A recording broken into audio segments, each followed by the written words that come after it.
That final vote yesterday, trending last night on social media and through this morning. President Trump acquitted on both articles of impeachment here. The first article, abuse of power, 52-48. One Republican, though, did flip, voting him guilty on this charge, and that was Mitt Romney. On the second, obstructing Congress, everybody stayed within party lines, 53 against, 47 votes for. Let us know on our WCNC app this morning. Join this conversation if you agree with the Senate's decision to acquit President Trump. Yes or no are the options, and right now it is very split, so make sure you go cast your vote, and I'll update the results in just a second. On Twitter, President Trump tweeted this video basically showing a campaign to be president for many decades to come, even 2046 there in the background, and then releasing this statement, as Tracy just said, that he is planning to speak and address the media today at noon. So stick with WCNC, have our app, and tune in right here to the show, and we will be covering the very latest. House Speaker Nancy Pelosi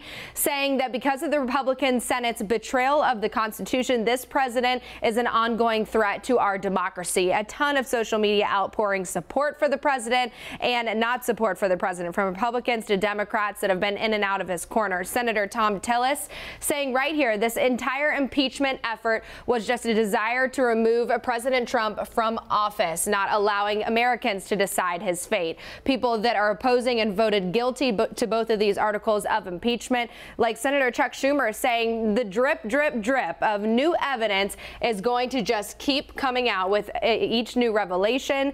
Senate Republicans are going to have to answer to that. So make sure you continue to let us know with that hashtag WakeUpCLT this morning too, guys. Ben. All right, Rachel, thanks.